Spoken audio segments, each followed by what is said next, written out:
Let's hit the field. It is Tuesday, July 22nd, and the Yankees were taking on the Blue Jays in Game 2 of a crucial 3-game set.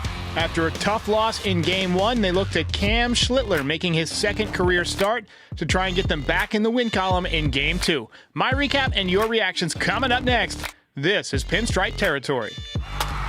Just wanted to talk, that's all. All right.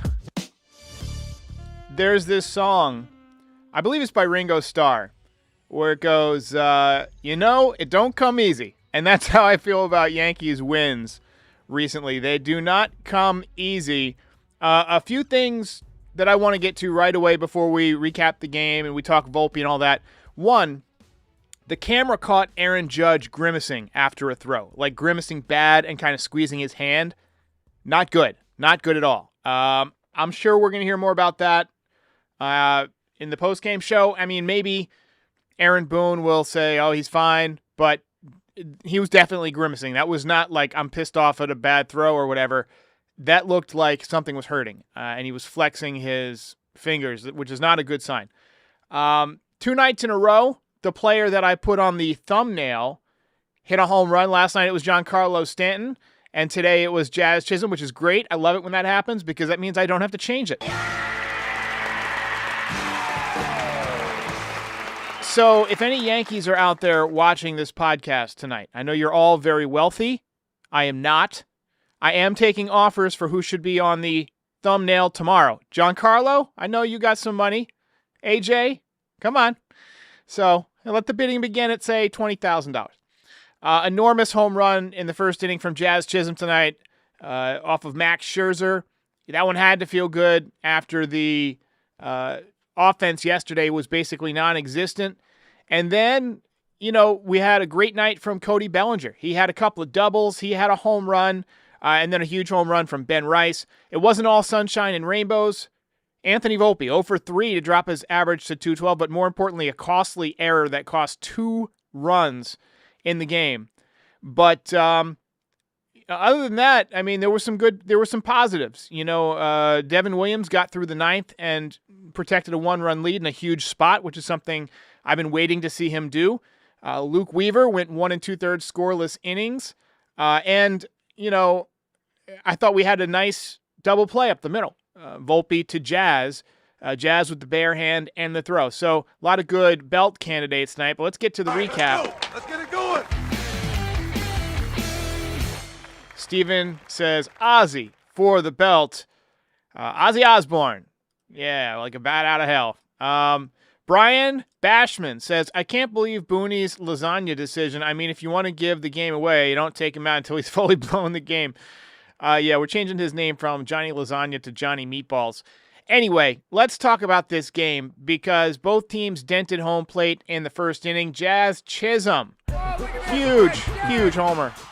You like jazz? You like jazz? 18 home runs, and that one was positively demolished. When the right fielder just gives kind of like a courtesy jog that he knows it's gone.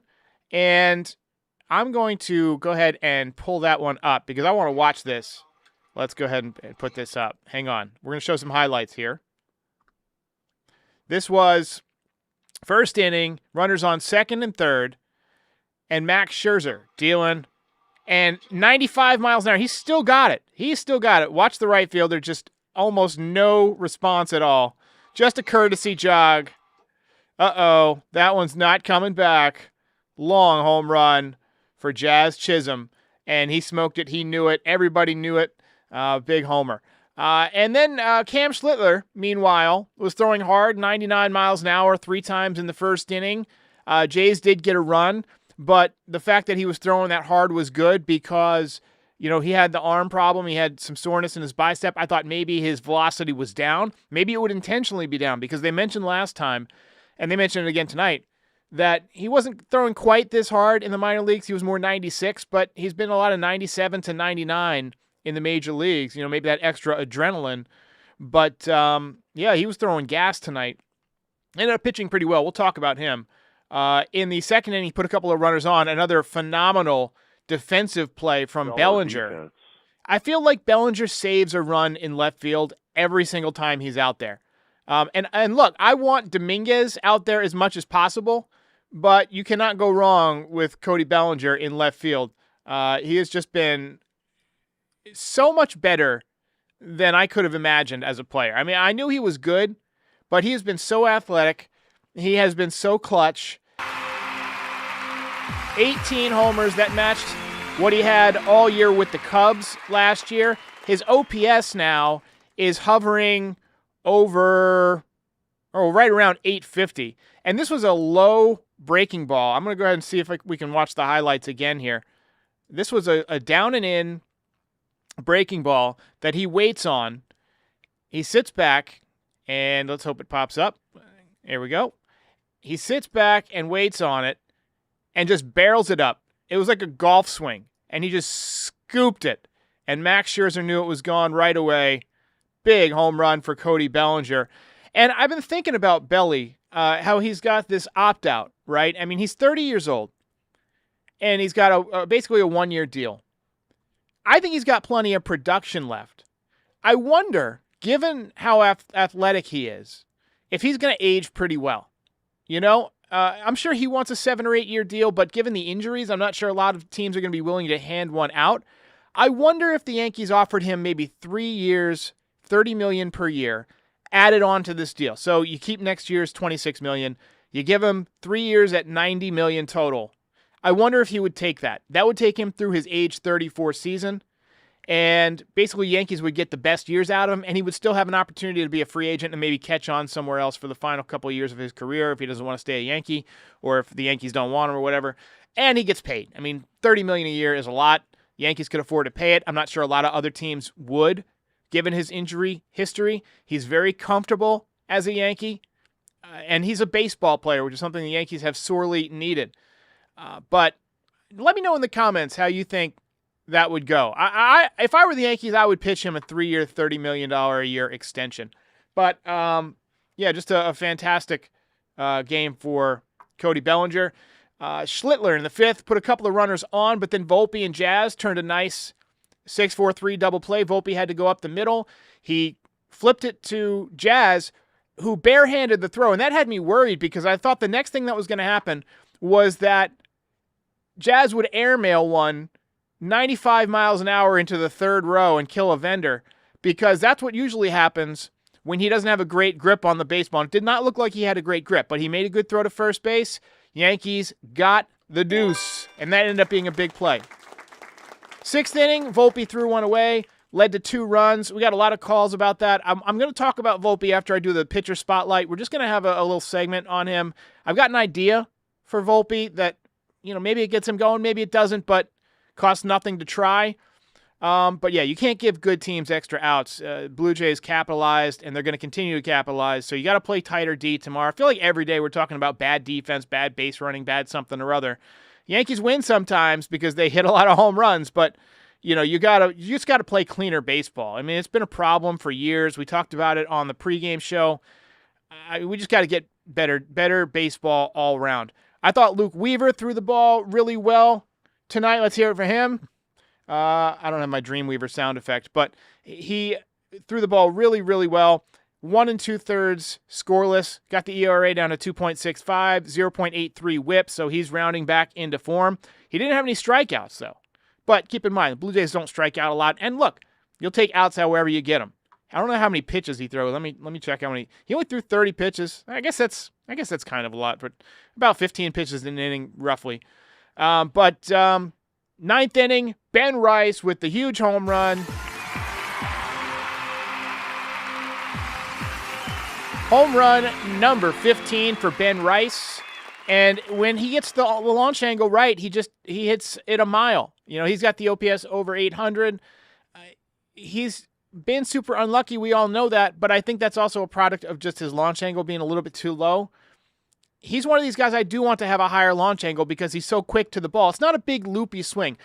It's not a bad thing necessarily to have an uppercut, okay? That's something that a lot of fans will mistake. They'll see somebody who has kind of an uppercut, and they'll think, oh, that's a bad swing or whatever. It's not necessarily a bad thing. If you're quick to the baseball, right, and you can get to that pitch, and you can hit it consistently in the air with power and exit velocity, that makes you good. I mean, that's a good thing. You're going to hit home runs. The problem is when you got a big loopy uppercut, right? You're trying to really get your hands back and take a big long swing and a big uppercut. That creates holes in your swing. But Rice, he doesn't have a lot of holes in his swing. He's had some bad luck, and he will strike out, but he has immense power, and he's going to become a better major league hitter over time. But nice job for him. And Devin Williams, shutting it down in the ninth. He gave up a hit to lead off the inning, but got a couple of big strikeouts. Devin Williams picks up the save. Yankees win this one. Game over. Yankees win. Yankees win.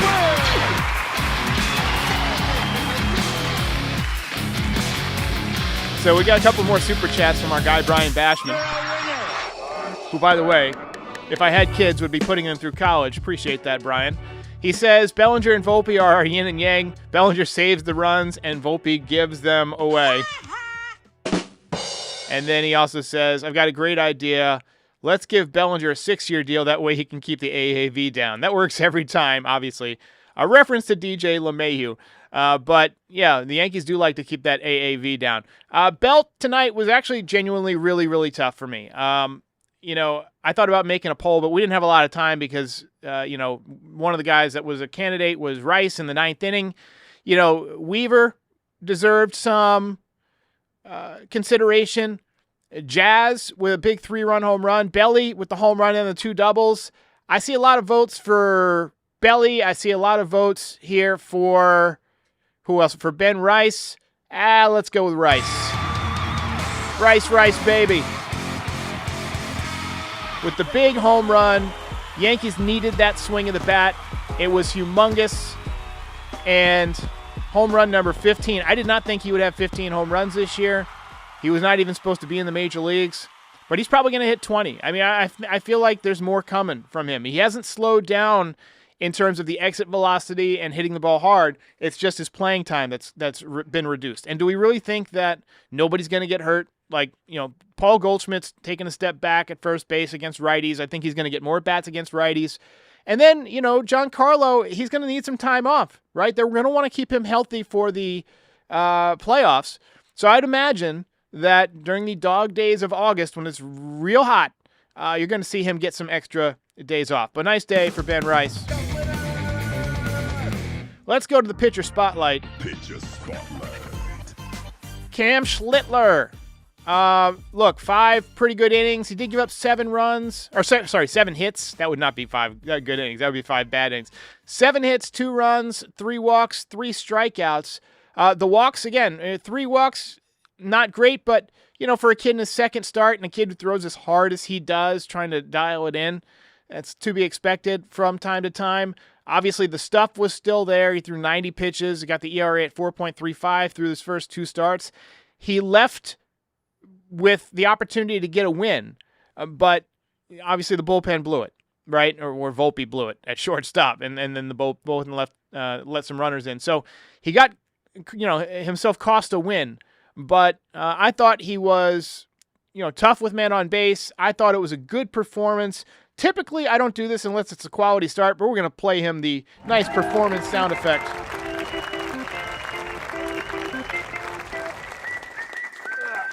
And Dexter the cat wants to join us for the show. Dexter, how do you feel about Cam Schlittler's performance? He's speechless. He's just speechless. Let's talk a little bit about Anthony Volpe. It's just a reaction. So he made his league worst 13th error tonight. And once again, it cost the Yankees. He's tied with Willy Adames for the most errors of all Major League Baseball position players. I guess that is the definition of elite, right? Which is, what Boone is constantly saying. But we do have eyes, so we can tell that he's struggling and that it's in his head and that he's feeling the pressure. So I want to try something different tonight. Let's flip the script a little bit. And Frankie, clip this. Let's put this everywhere. A lot of you are probably expecting me to rip him, to call him out, but I'm not going to do that tonight. I want to give the kid some love. Friday night, when he steps in at Yankee Stadium into the batter's box, I want to give him a standing ovation. Trey Turner style. Let's just support the kid. Let's drown out the noise in his head with some noise of our own. I wish I could be there. I would do it myself. But let's show him what New York fans can be, right? Let's show him the kind of support that he clearly needs right now, and let's be good fans, right? Let's not kick him when he's down. He's obviously going through it. He's having a really tough time. But it cannot feel good to him. I know it doesn't feel good to us, but he's playing under a microscope for the team he grew up worshiping. He's struggling worse than he probably ever has in his life for the team that drafted him in the first round. And he's carrying the weight and the pressure of a pennant race. He's playing every single day. Let's try something different. Let's remind him that we got his back. Let's give him a standing ovation Friday night. Let's show him that we love him, just to see if we can get him some confidence and get him going. Matthew Ryan says, no, let's show him the door. That's funny. You guys, you're tough. You are tough. But, all right, let's go ahead and play some voicemails. It's just a reaction. So we did get some calls about Volpe. Here's Milton. Hey, Derek, this is Milton from Texas. It's not over, like someone said, till it's over, but this is the sixth inning, and thank you very much. I'm sure Toronto is very appreciative of Volpe. I mean, they have the last two games. I mean, again, they have time to win this game, but once again, Volpe has done it. Now, he had a pretty good play on the double play, but, yeah, you know, you can't give up what could have been one of the outs, and it would have been probably no scores. And Boone is an idiot. He's just an idiot. He benches Bellinger yesterday, and he keeps Volpe in every single day. Now, I know they probably don't have a shortstop. They can put anybody in there. Put Judge on the shortstop. Yeah, I don't know about Judge at shortstop. I want to know what's up with Judge's hand. We got a call here about mismanagement. Bullpen blew another lead. Not calling about that. Shocker. Volpe with another error. Not calling about that. Shocker. What I'm calling about, just basic mismanagement, not playing right. Every time we have a right-handed pull hitter up to bat, every team plays them down the line to avoid extra base hits. Once again, why don't we do that? Miles.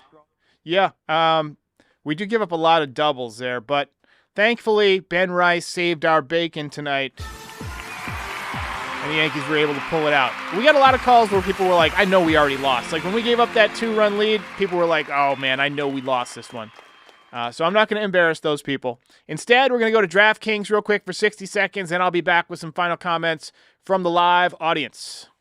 Nothing says summer like long days, clutch plays, and firing off a few bets on the game. All with DraftKings Sportsbook. Pick a guy to go yard, hammer some live odds mid-game, or just ride with your squad and hope for the best. DraftKings customers bet $5 and get $150 in bonus bets instantly. Download the DraftKings Sportsbook app and use code FOUL for new customers to get $150 in bonus bets instantly when you bet just $5. Gambling problem? Call 1-800-GAMBLER. In New York, call 877-8-HOPE-NY or text HOPE-NY 467-369. In Connecticut, help is available for a gambling problem. Call 888-789-7777 or visit ccpg.org. Please play responsibly on behalf of Boot Hill Casino and Resort in Kansas. 21 plus age and eligibility varies by jurisdiction. Void in Ontario. New customers only. Bonus bets expire 168 hours after issuance. For additional terms and responsible gaming resources, see dkng.co/audio.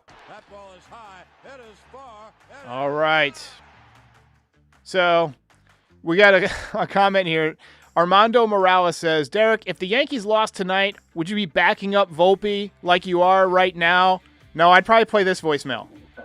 Fuck you, Volpe. I'd probably just play that voicemail. Or this one. Hey, Derek. The Yankees can't pitch, they can't hit, and they can't field. I mean, if they wait till the trade deadline to make a trade, they're going to fall back way too much because I see them losing this game, losing tomorrow. I don't know how Fried's going to pitch coming off the injury. Yeah, I would have played all the negative stuff, right, that I chose not to. So just a look behind the scenes at some of the stuff that we have. Jay Snow says Volpe does nothing well. We got a lot of just people just kind of crapping on the idea of my Volpe standing O. Ryan Nodal says he does agree with the standing O. Joseph Salazzo says nah. And then Starlight says Volpe needs to take the Stephen Kwan approach. Look, Stephen Kwan is like a one-of-a-kind hitter, man. He's a really, really good hitter. They had an interesting status. I think one player in the National League is hitting 300 this year. That's insane. And contact hitting is just such a lost art. The fact that Judge is hitting 346 is amazing. You know, Bellinger's hitting 285. Very quietly, we've got a number of guys with 800 OPSs in this lineup. Grisham, 833. Bellinger, 844. Judge, 1100. Grisham, 857. Stanton, 843. Rice, 802. After that, it gets bad. Wells, 704. Vivas, 533. Goldschmidt, 775. Not too bad. Peraza, 451. That's insane. 451. I can't believe that's not a typo. And then Volpe, 675. By the way, that is not his slugging. That is not his on-base percentage. 451 is Peraza's on-base plus slugging. That is absolutely mind-blowing to me that he's continues to be on a major league team, especially when he screws up so many plays. Anyway, Yankees win this one. Let's not harp on it.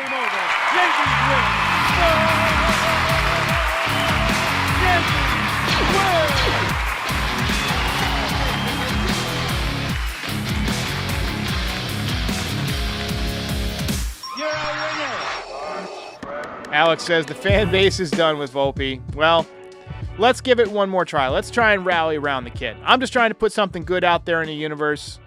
Do with it what you want. I'll be rooting for him. And when he steps into the box, I'll be pulling hard for him. But, ladies and gentlemen, thanks for watching. Check out NYYDesigns.shop. Help out the podcast. All that stuff. We'll see you next time. If you made it this far, do us a favor, hit the like button, hit the subscribe button, and join our community. You can also be a part of the show by calling in at 718-899-1068. Also, part of the way that we maintain and fund all of this is through NYYDesigns.shop. Check it out now. Get all sorts of fun Yankees merch, hats, hoodies, zip-ups, beanies, mugs, you name it. We've got it. Check it out, NYYDesigns.shop, and check out Pinstripe Territory on all your favorite podcast platforms. We are the official Yankees podcast of the Foul Territory Network. We're here for post-game shows after every single game, and we're here before a lot of games to talk about the game, preview the lineup, the pitching matchups, and things like that. And we're here all off-season to talk about the latest in Yankees rumors, news, etc. Join our community. We'll see you next time.